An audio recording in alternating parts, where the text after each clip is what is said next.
Folks, a very good morning to each and every one of you. Welcome to FYI. We're happy to see you guys there. A very good morning to each and every one of you. Good to see you, Cheryl Glenn and Annette Cummins, Debbie Collins, Gwyneth Anderson. Good to have all of you folks on the live this morning. How are you guys doing out there? Guys, we trust that you are well on this Thursday morning, the 25th day of May. Believe it or not, the month done. The month has come to an end, folks, just like that. Dolly Anderson, we're happy to have you. Janice Booker, Onessa Wardine, we're privileged to see you as well. And all the other folks joining us. Ayabo, Natasha, good to have you. Debbie, guys, do let us know if you're hearing our audio. The technicians who are on duty, that is. Not everybody, just the technicians. Good to see you folks out there. The many places you are tuning in from this morning. Again, great to have each and every one of you on the live, good folks. Good to have you folks on the live. Share the live, smash that emoji button, folks. We make sure we do that at our end, that we're sharing the live. We're smashing that emoji button as well, good folks. We got a lot of things to share with you folks this morning. A lot of things to share with you, good people. We trust that you all are great. How did the night end for you guys? How did the evening end?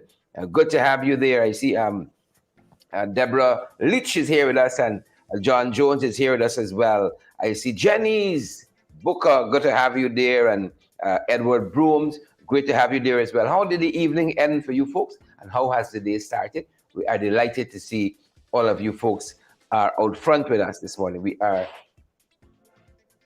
nothing short of delighted to see you folks out front with us. We're just hearing some of the feedback at our end, so we kind of muted it.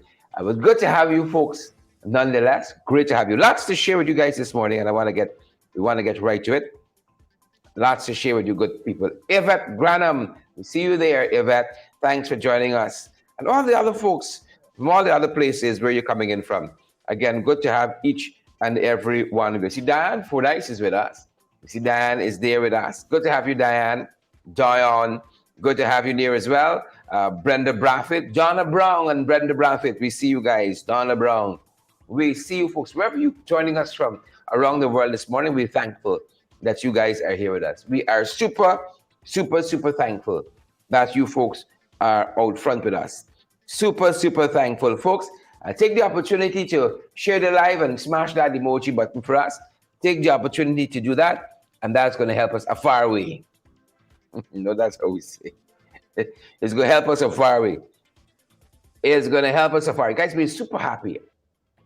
Honestly, that we do. We are super happy that you folks are joining us. It's nothing short of a privilege, really and truly, to have good folks with you as you start the day.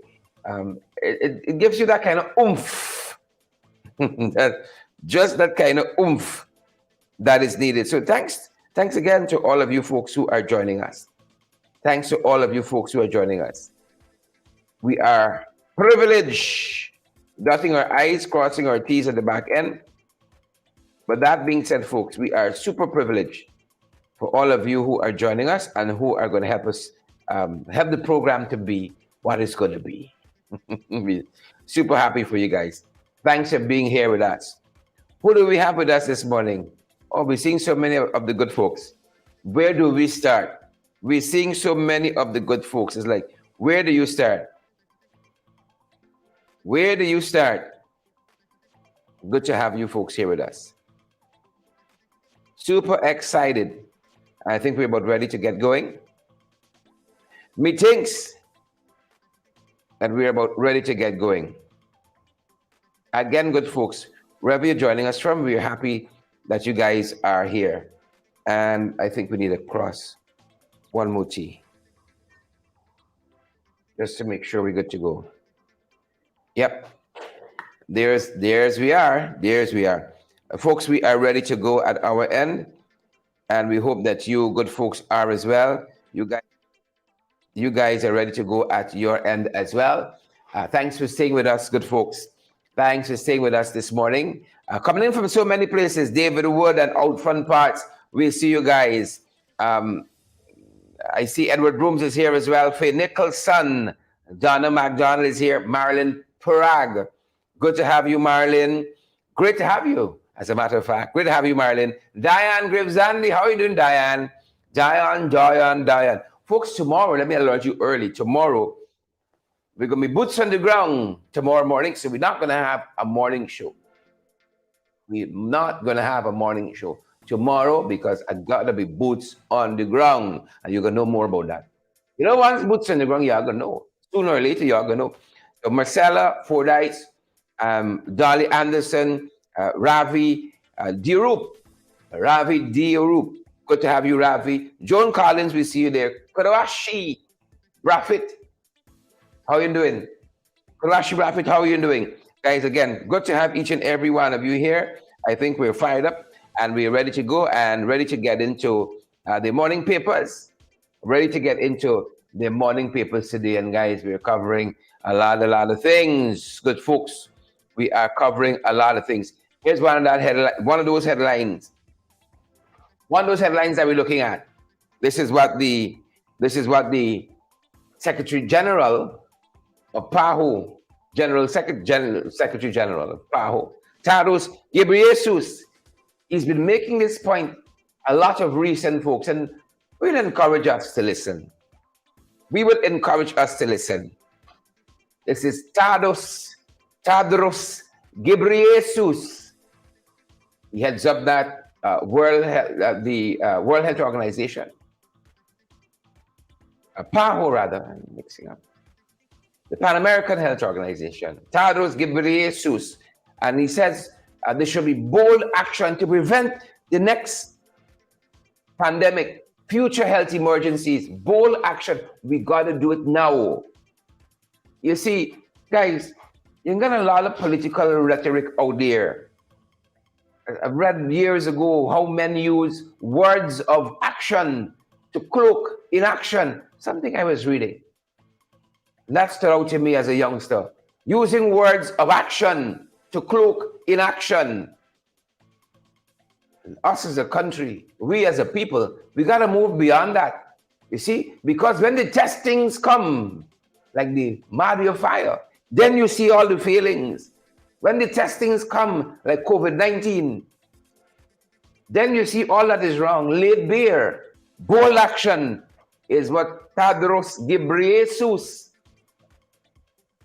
of PAHO, the Pan American Health Organization, that's what he's saying. It's needed now. We can't wait.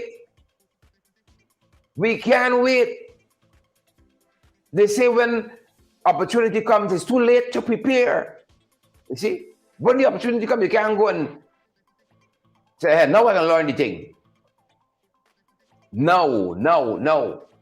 You got to make the investment now. That's what he's urging government. Make that investment now. Right? And that's good advice to all of us. That is good advice to all of us. Look what else we're following, folks. Another headline we have out there. You know, this European mission looking at electoral reform. You know, after the last general and regional elections that we've had, the European Union report had several recommendations. Several. Right? But we're moving too slow, Claudette. Jarrett, Edinburgh, and Claudette Bobby Lewis, we're moving too slow. In 3 years, we only implement 2 of them. And we need to implement them all the way. Right? We're too slow. Guyana too slow. We're moving in a very pedestrian manner. Too slow. 2 of the recommendations of 8. And them boys said it's serious.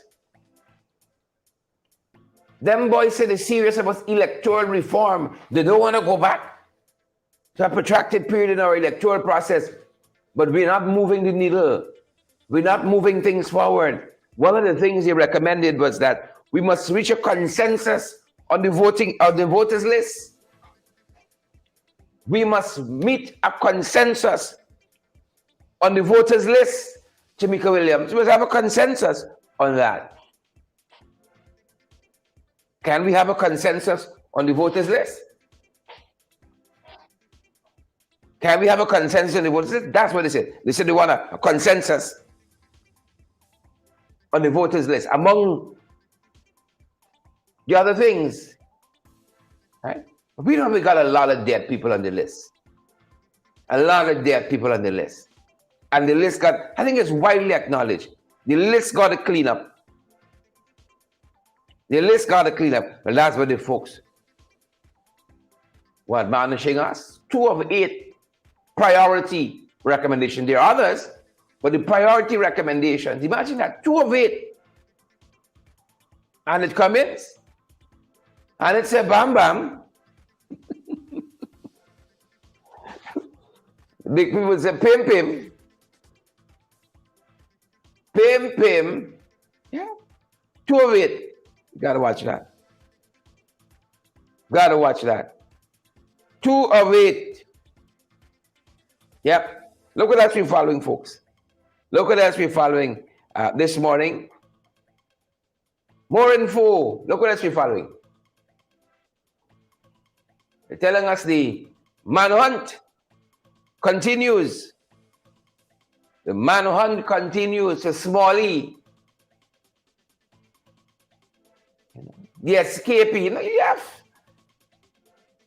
Smalley didn't escape. Smalley left. Smalley left.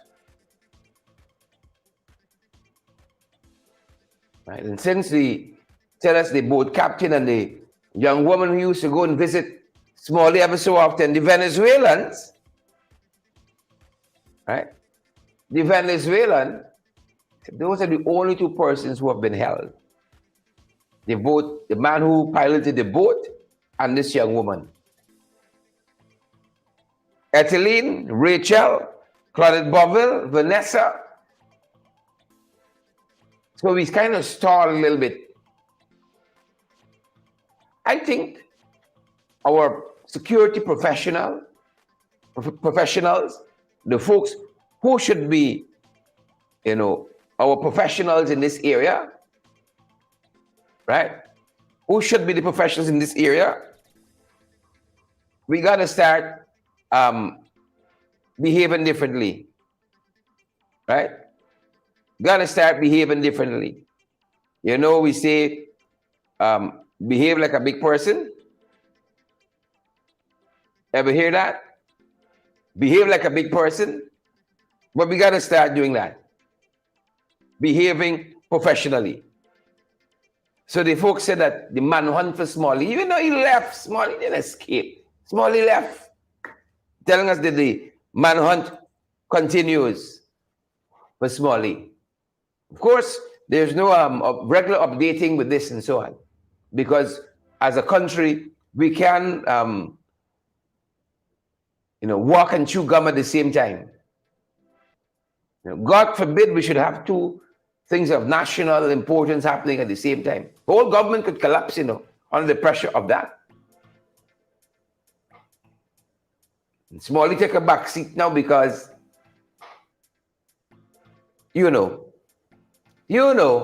Smalley take a back seat now. Look what else we're following, folks.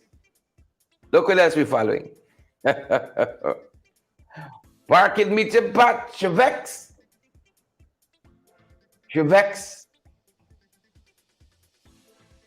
Councillor Dexter Fort is alleged, to have called Parking meter pat some names. She's upset. And as a result, she took him to court. As a result, she vexed and she's upset. Allegedly call her hungry belly. You swing. Right? You get buyout, you take pay. And according to what we read, she feels he insulted her. I see some folks saying, Naomi says she has feelings. Pat get feelings at this point. Pat get feelings at this point. Boy said Pat dry out. Pat get no feelings. Well, maybe you're right. Up in Sheffield, parking meter Pat. And Council Dexter Fort, he's on $10,000 bail, and the court told him to stay away from Pat. I think they have to ask that. A lot of folks staying away from Pat. Pat is going to lose that constituency. Waste. 20 plus years at City Hall. Right? How many people could be blaming City Hall and they get Pat in the ranks? You see how hypocritical they are? Huh? Folks, you think you understand how absolutely hypocritical they are? You think we understand that? Hypocritical. Absolutely hypocritical. This them boys, absolutely hypocritical. So she took the council to court.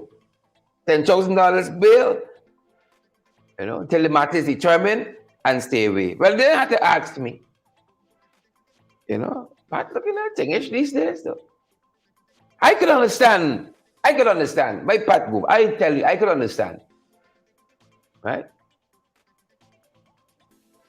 Pat star pitch.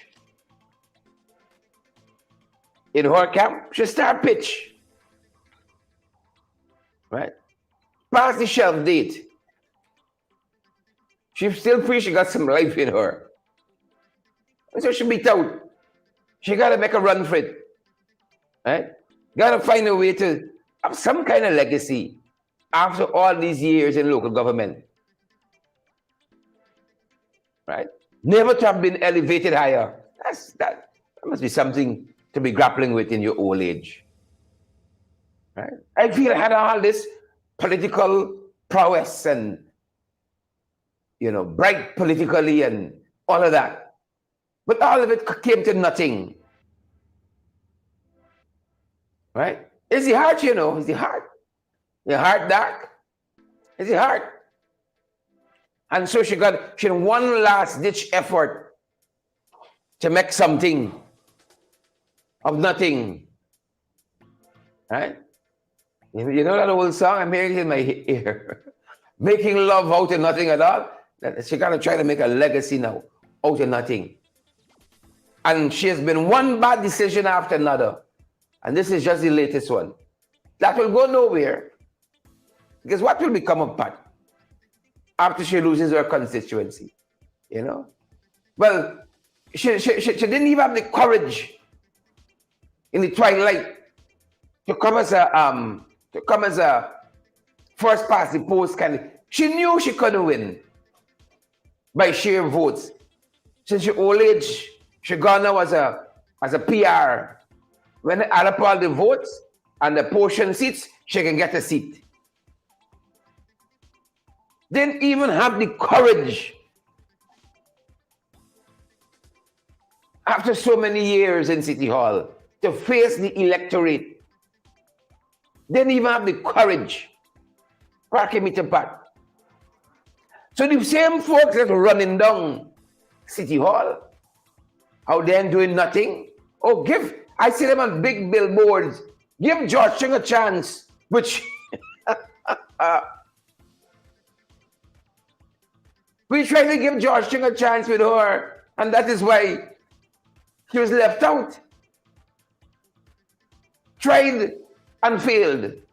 Proven failure. Right? I don't even think Parking Meter Pat got on the billboard. I don't even think they got, because how can you give George Chung a fresh chance with Pat?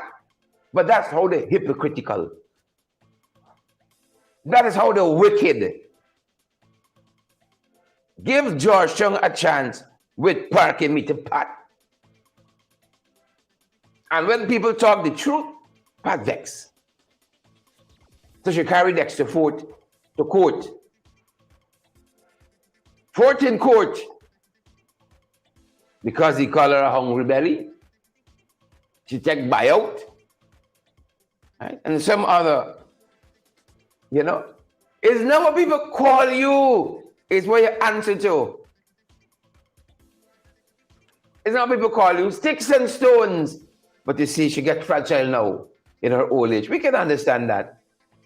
You know, we got some big people, sprightly, sharp. Oh man, just put together your rocking chair and go in a corner, man. And you got some big people will give you a run for your money. Agile, bright. You know, got something to impart to the next generation. And then there is parking meter pack.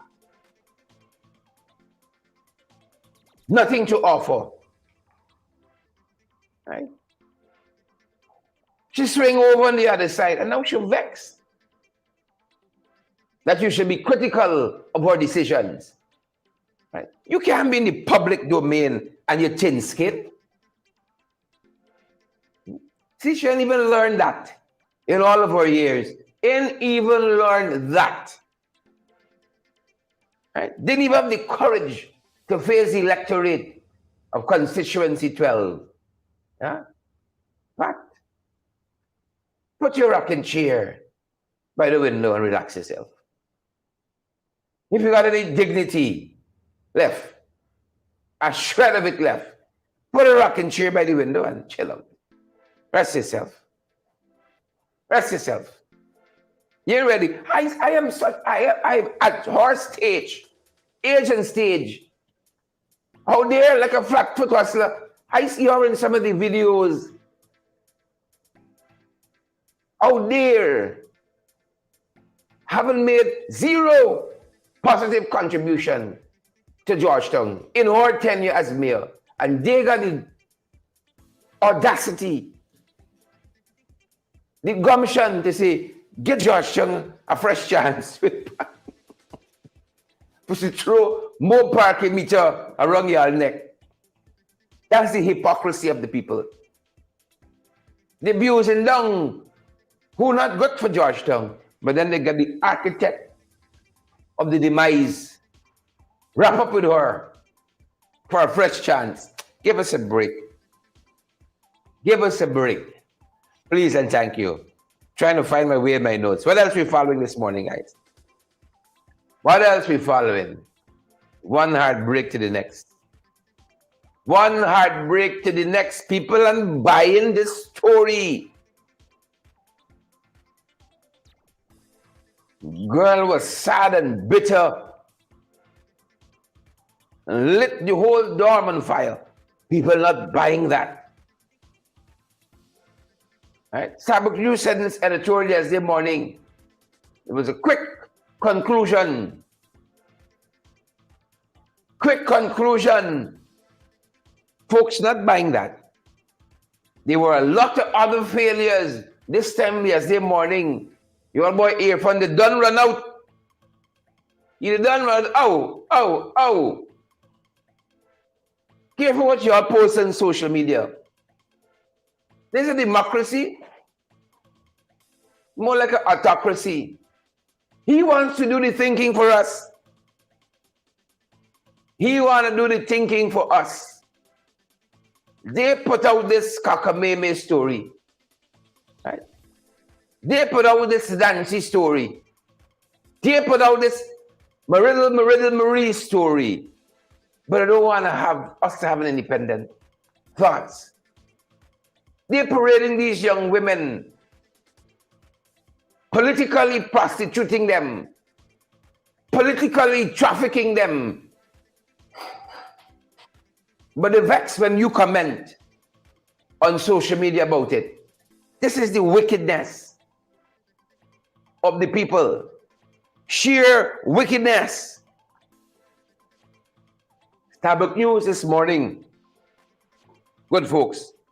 Starbucks News is reporting that the grilled windows of that dorm in Madhya Secondary School, the girls' dormitory, those windows were flagged as a fire hazard in February. Once late last year, I think it was December, and then again in February of this year. The windows of the dormitory were flagged as a fire hazard. That's what Starbucks News is telling us. You know, folks, I got a call yesterday morning after the show.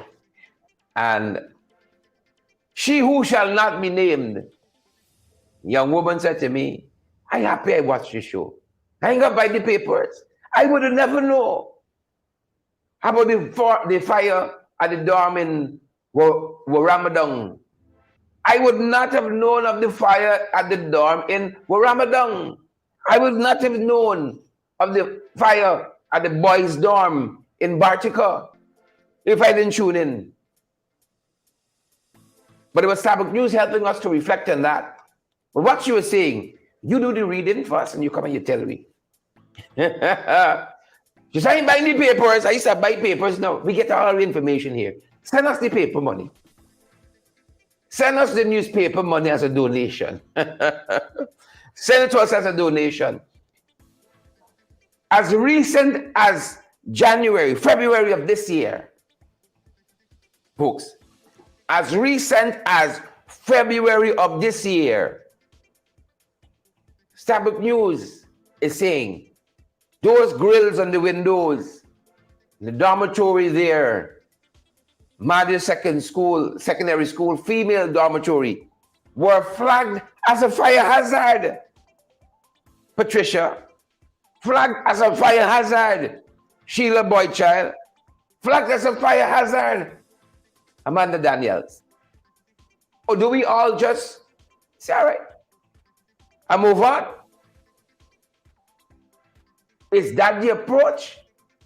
There gotta be justice. There gotta be justice.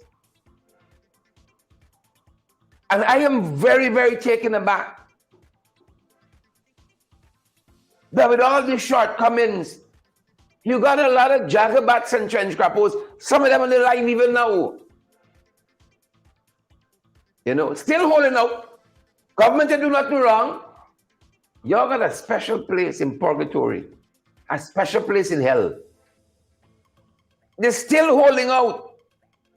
Oh, our boys didn't do nothing wrong. Here for them do nothing. Is he like the fire?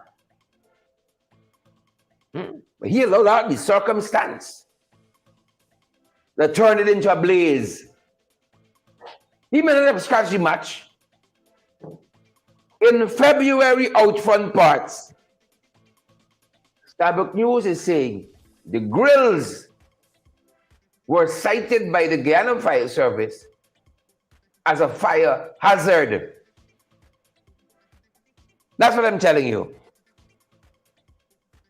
Another report, quoting from the fire service report, says the dormitory had 26 heavily grilled windows. Not just grilled windows, you know, not mesh windows, heavily grilled windows, 26. Right? And 5 padlock doors, 5.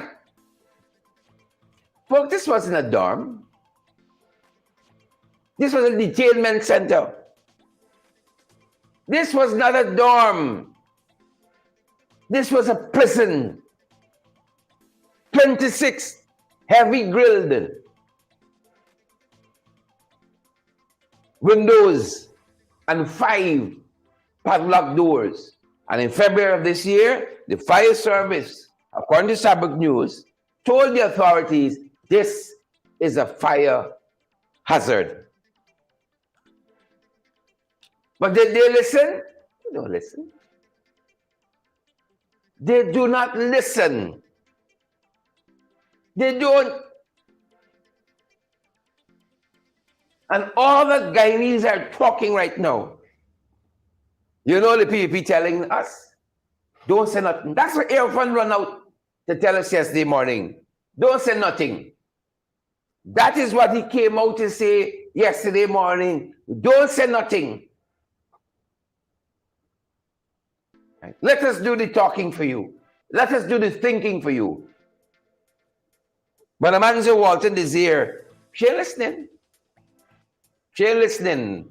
For those of you who may have missed it, our colleague Randolph Critchlow, Randy, called up with Amanzo yesterday put some of these issues to her. Call up with her yesterday, put some of these issues to her, and here is some of what Amanda said. Here's some of what she said. Take a look and take a listen. I think, Randy, I think we were all still grappling with that tragedy that has happened in Madhya, and now we're losing these 19, young, promising souls. I think, up until now, I've made a deliberate effort to not be political about this because this is really a Guyanese tragedy. But over the last maybe 24 hours, I continue to be appalled at how the government is handling this situation.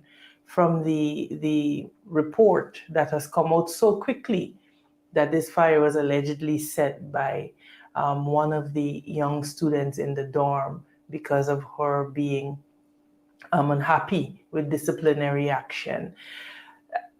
Look, there's so many things wrong with that scenario, because my concern is I have a couple of concerns. One, this young lady almost seems to have been offered up to the public. This is a child, and whether you allege that she has set a fire, you still owe a duty of care to this Guyanese child. She is a child, and the state has a duty of care towards her.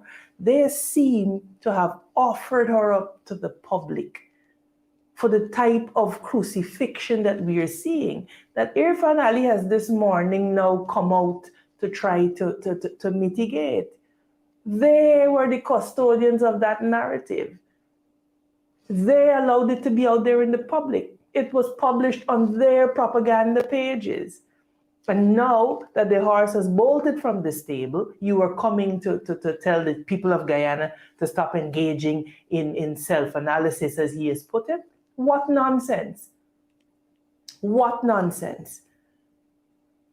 Any person who can think for themselves will understand that fires happen, and irrespective of how they start, the questions must be asked. Why were there no fire detection systems? What was the fire suppression system in place? Why were these students locked in? Why was this building so heavily grilled? There are so many questions, but this government and their actions suggest that they want to keep our attention focused on this young lady, to cover up, in my view, just the mismanagement and the culpability and the irresponsibility and the gross dereliction of duty that will be attributed to so many different levels of government and government functionaries and government officials. And so I am not going to be sidetracked by focusing on this young lady. She is a child. She clearly has had, based on what they have said, a history of troubled behavior. Now, when you go down that rabbit hole, as it were, so many questions arise. If she's had this history of deviant behavior, as they have put it, how were her parents involved in resolving this? Was the ministry notified? What were the measures in place to monitor such a troubled child, being that she was occupying a space with other students? It is said, based on the government's information that they released, that she was upset because her phone was taken away because she was engaged in activities with a male that were not in her best interest. Where is that male? And if he was engaging in inappropriate conduct with a minor child, why has he not been charged with the relevant criminal offenses? So these are all questions that are arising as a result of the narrative that this government chose to put out to the people of Guyana. And so now to call on people to stop engaging in social media analysis, when you yourself has put the information in the public space, just shows how incompetent Irfan Ali and his government are, and that they really are not fit to run a country. Speaking of incompetence, the vigil last night has come in for much public criticism because a number of those students who were rescued from the fire were present there straight out of the hospital. Your thoughts on that? As a mother, when I saw that last night, my blood boiled. I think I'm still grappling with the rage that I feel about what. Let me say this. Irfan Ali is a father. Priya Manik Chand is a mother. And if any one of them could say to me that if their child had gone through that experience, that their first action after that child would have been discharged from hospital would be to take them to a public forum to be paraded like props, they would never do that to their own children. So why do they feel comfortable doing it to these children? And then Priya gets on media to say, oh, these were the wishes of the children. They are children.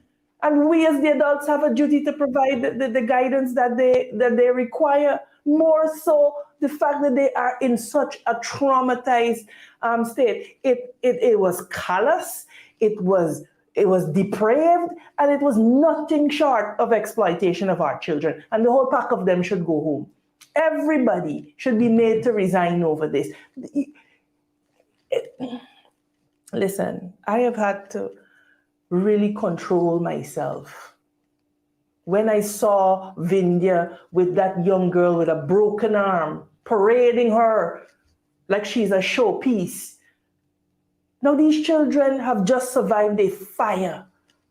I'm no medical expert, but they would have had smoke inhalation issues. You have them out in the public, they don't even have on masks. And their respiratory systems are vulnerable because of what they just went through. And if Ali wants to get up on national television to tell Guyanese people they must not think for themselves, because that is essentially what he is saying when he says don't engage in self-analysis. Something is rotten in Georgetown, and it is Irfan Ali and his cabal.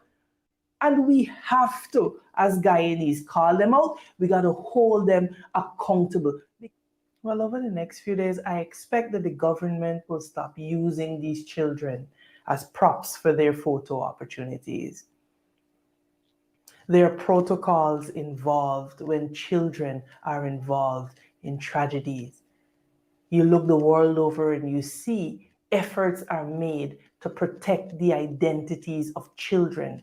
We have a government parading these girls in distress, chronicling their distress every step of the way. And that has to stop immediately.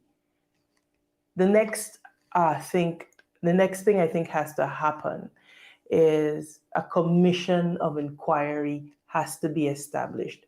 I noticed Irfan Ali said that he will appoint the Prime Minister to head a task force, and the Brigadier Omar Khan of the Guyana Defense Force. Now, not taking anything away from these gentlemen and their capacity, but I don't think Irfan Ali could be serious. You have a situation where the lives of 19 young Guyanese, promising Guyanese, their lives have been snuffed out in the most horrendous way. And so it requires nothing short of a commission of inquiry. And not only any old commission of inquiry, but a commission of inquiry headed by either someone with significant judicial experience, an international expert who has significant experience in inquiries of these types. So we're looking at bringing in people who can investigate and to make strong recommendations. And they have to be people who are of renown. And that is the least the government can do to ensure that this commission of inquiry does not appear to be self-serving, as it were, and that the people of Guyana can have faith in the recommendations coming out of this commission of inquiry. We have the resources. We have the resources to ensure that we are able to get the best experts down here to come up with recommendations to make sure that this doesn't happen again. Look, we spent, I think it's close to 700 million on a commission of inquiry for the last general and regional elections. So I expect that this government will spare no expense, because we're talking about the lives of 19 of our young people, 19 of our promising young souls. So that there's no excuse. Money is not an issue. In fact, you know, there is money, I believe, from the carbon credits that should be put specifically towards assisting in this situation. So there are ample resources available. So the government has no excuse. So if Irfan is serious, I expect that in the next few days, he will be announcing to the people of Guyana a commission of inquiry comprised of experts from around the world, so that the people of Guyana can have an understanding as to exactly what happened. Recommendations can be made to make sure that this never happens again, and that those grieving families can finally get some justice. Because look, we must not forget that this is not the first dorm fire that has happened under the PPPC administration. In 2008, we lost 3 young people, 3 young girls, when their dorm was razed to the ground at Waramadang. We lost the boys' dorm in Bartica in 2007. Guyanese haven't forgotten that. And so the question necessarily arises, has this PPP government, have they learned nothing?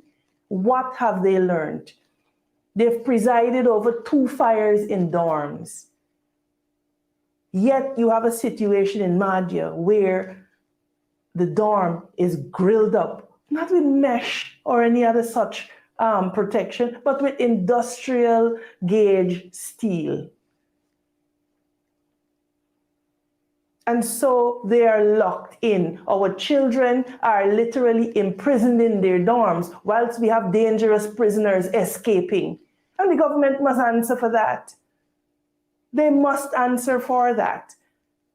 So it requires, in my view, nothing short of a thorough commission of inquiry. And it must result in recommendations across sectors, so that we will ensure that this never happens again to our children in Guyana. We are boasting about the largest budgets ever and about the fastest growing economies. But you have schools and dorms in the hinterland that do not even have a fire extinguisher. And so I think this government has really indicated just how incompetent they are to deal with the welfare of the people of Guyana. They have shown us in no uncertain terms that they are simply self-serving, and they're willing to use these surviving children as pawns in their political games. And it must stop, and it must stop now. Welcome back, folks. That was the Member of Parliament and the Shadow Minister for International Cooperation and Foreign Affairs, or Foreign Affairs and International Cooperation, weighing in on this fire at Madi and the aftermath and all the foolishness that we've been hearing. So guys, we did say to you that we're learning this morning that these grill windows were flagged as a fire hazard in February of this year by the Guyana Police Force, and Sabak News is reporting on that. No action clearly was taken. And as Amanda said, heavily grilled industrial grade steel, 26 heavily grilled windows and 5 padlocked doors. It was a prison. It was a youth detainment center. It wasn't a school dormitory. It was not. In addition to that, they're telling us that we're going to get some help from a New York-based hospital with some of our burn victims. And I'm assuming it's some of those who are severely injured. In addition to that, CARICOM heads of government have also pledged their support in any way that is needed in the aftermath of the Madria school fire. But I know some of you are going to be coming from all over the place, especially the Jagabats and the trench crappers, coming from all over the place on this issue. But I want you to understand it's not just the opposition, not just the parliamentary opposition, not just APNU AFC, not just the coalition, who thinks that more could have been done. We saw a young teacher, I think from Berbice, Narissa Narissa Jordan, young teacher. She said, when she went live, people told her she should delete it, she can get victimized. She said, I don't care. That's what people come into this country. I ain't care. Whatever happen, man. You within the bounds of the law, whatever happen. But too many people concerned, oh God, they still listen to my phone, they read them a text. A moment comes, a time arises. I say, flap all of that. Right? Notwithstanding, as I said, even if you want to believe the story of this young woman who struck the match, there were several other feelings. And if you're burying your head in the sand about that, you're part of the problem too. Here is what Narissa Jordan said on social media. I think it was yesterday. Take a look and take a listen. And some of what she said.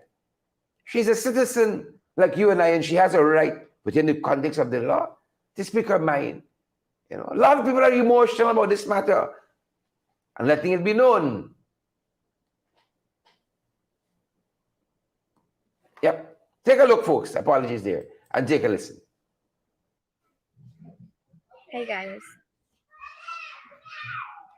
So I know that the entire country is currently mourning.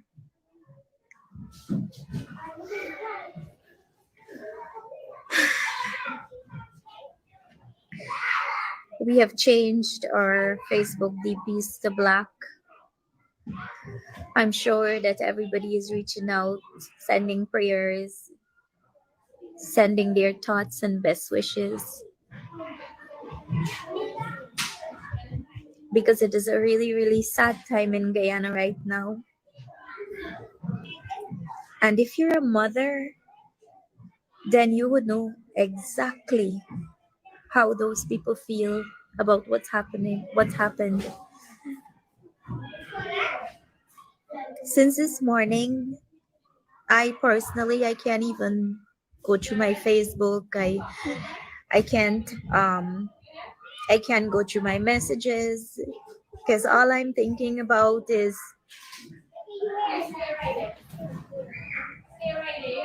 those children bawling for help.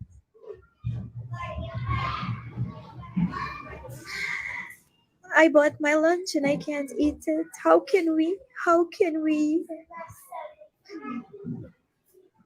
deal with this? And it's even worse when you're a mother. I can only imagine what those people are going through right now. Those parents.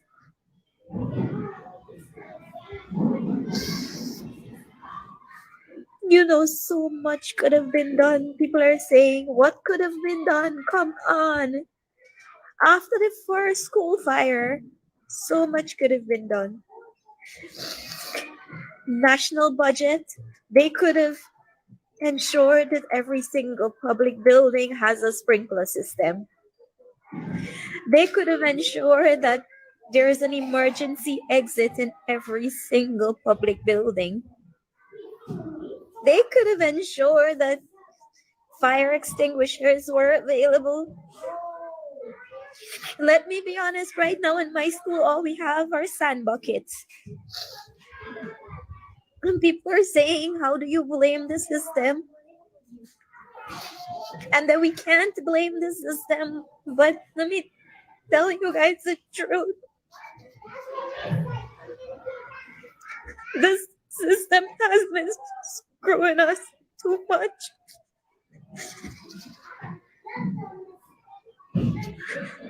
I can't even think about those children just locked in here, like they're locked in hell, burning and screaming for help, and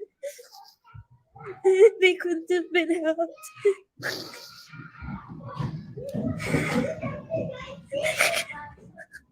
When we were thinking about what to do, why didn't we think about it after the very first school fire that we would have had?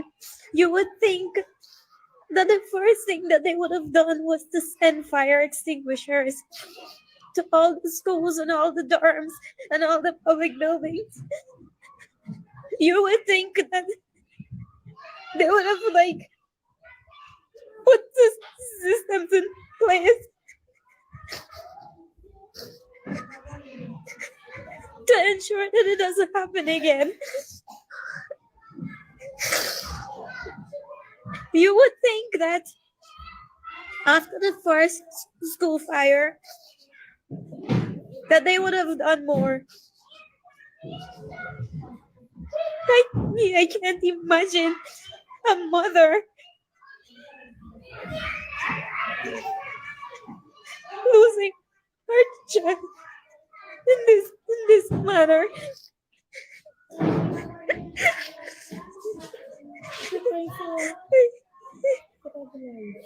No, I'm not gonna turn my life off because how long we don't talk about it, nobody's going to do anything to fix anything. They need to know that had it put things in place, those people wouldn't have had to deal with losing their children. Imagine losing your child like that. Imagine me. Imagine what those people are going through.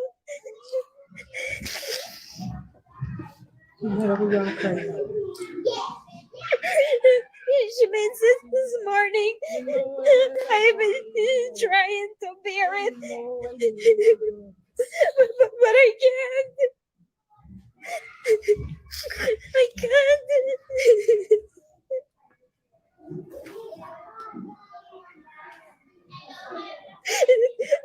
The 20 children. 20 children. Look at my cry now. Oh God. I can't imagine what those people are going through. Just knowing that they don't have their children anymore. They trusted the system. They trusted the system and they sent their children there. They sent them there because they thought that they were going to be okay. Knowing very well that if something went wrong,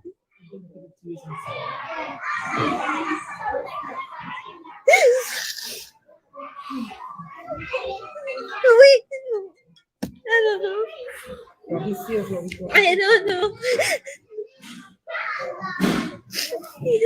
When you see you have the responsibility of so many people in your hands, you have the responsibility of so many children in your hands. Why didn't you think about what could go wrong in the first place? You had so many fires in this country, school fires. At my school, we only have sand buckets. We have sand buckets. They didn't even take that, and they weren't even proactive. Think about it. You had one fire. You had one fire first. When you have one fire, what do? You try to put systems in place to prevent it from happening. But instead of putting systems in place, we try to blame this person, blame that person, and just want to blame people. You have the responsibility to take care of all of those people, all of those children. And now 20 of them.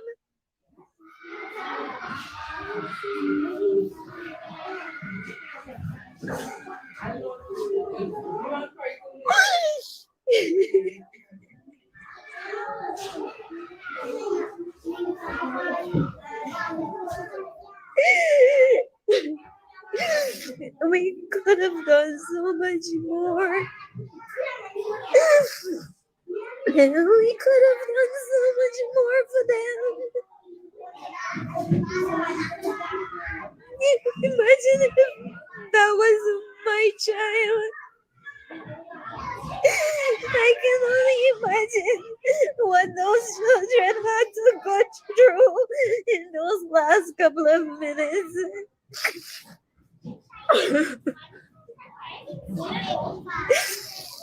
Y'all need to do more. You need to do more for our children. You need to do more. Yep.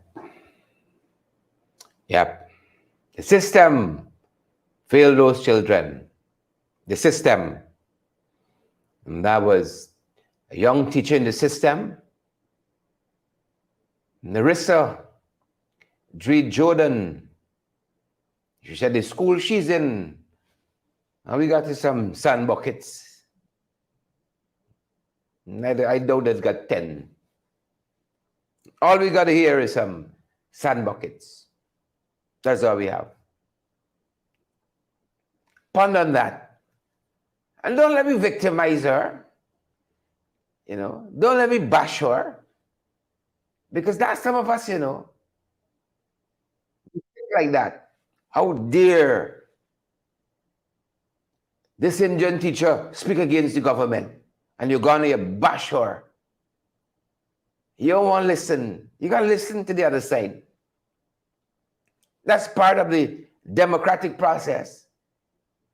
We got to listen to the other side. But these boys don't want to listen. That's why Irfan came out yesterday and said, you all be quiet on social media. Let us do the talking and the thinking for y'all. They don't want to listen. He wants to be the loudest voice. He wants to be the only voice. You see, democracy is a heavy thing to carry, you know. You got all of these contending interests. And you got to find center, and you got to lead, not for one set of people. You got to lead for everybody. You got to lead for everybody. And imagine people go and tell her, delete your life. Why? Because it offends you? It must offend you to action. It must offend us to do the right thing. You step up to lead, you got a bat. But they have been running a show. It's a performance. It's a production. And all of that just gets scattered. All of that just gets scattered. All of this running about the place, claiming we as a government, we like to be on the ground and meeting with the people. But you're on the ground doing what? It's photo ops, but no real problems are being fixed. With the amount of scuttling about they have done in the last 3 years, we should be a farther way than we are. And by the time they finish, they can start all over again to hear the same problems because nothing is being fixed. Friends, family, and favorites. It's friends, family, and favorites. Nothing is being fixed. Absolutely nothing. And so this situation allowed us to peel back the curtain and see the actors behind the stage. And you realize there's nothing there. Right? There's the 5 heavily locked doors, 26 heavily grilled windows for school, and the prisoners walking out of Mazzaroni prison. They're not under that kind of confinement. They're not under that confinement. As long as they got men and women in the world, some of them are going to like each other. As long as you got boys and girls in the world, they're going to like each other. Lock and key never stop nobody. Lock and key never stop nobody. So 26 grilled windows and all these doors, lock up and chain up. Right? And the fact that the fire service told them twice, once last year and in February of this year, these windows are a fire hazard. They don't listen, because what political gain is it for them, right? You can't go and see them go and change those windows quietly. There's no political mileage to be had from that. There's no photo op to be had from that. Unless Irfan went himself and changed them. There's no photo op. So they left that. You know how many things can be fixed with minimal effort? But they're not in front to fix it, and so they're just left by the wayside. Our time is gone. We had so many other things to share with you folks, but I don't want to add any other thing. I don't want to add any other thing. We had so much other information to share with you guys this morning, but I don't want to add anything else. Let us conclude on that note and think about what that young teacher just told us there. She's telling us a lot of things. I hope they got the ear to listen, because they don't listen to internalize and to be moved to positive action. They listen to respond. And that is the approach we have shown you time and again when Irfan greets people on the ground. He asks you a question, then he's jumping in. He won't listen. All he wants to do is do the talking and the thinking for you. That is what he told us yesterday morning in that bizarre live he had. He wants to do the thinking for us. Mimi Hendricks, Stephen Collins, and all the other folks joining us. Let us end on this somber note of that young teacher and her own grief. That's a teacher, Wayne Barbies, feeling the pain of only a mother can feel for those children there. Only a parent can feel. Larissa Dre Jordan. Let's end on that note, that somber note. Thanks for joining our broadcast this morning, folks. That's going to do it for us at this end. That's our time, that's our program. Right. Well, we have a podcast today. I know there's some press conferences coming up during the course of the morning. Whether we have a whether we have a podcast or not is going to dictate on how long the press conference out of the PNCR goes. We don't like to have dual programs streaming on our pages at the same time. So we'll give way to that press conference when it happens, once it goes over 12 o'clock. Tomorrow's a holiday. I just remembered. You see, we've been dealing with so much. I have to be boots on the ground tomorrow, regardless holiday or not. But once tomorrow's a holiday, we're not going to have any of the programs on. Right? So, and we're not once tomorrow. The holiday tomorrow, we're not going to have any programs on. All right. Have a great day, folks. We can see you on our next broadcast. Stay safe.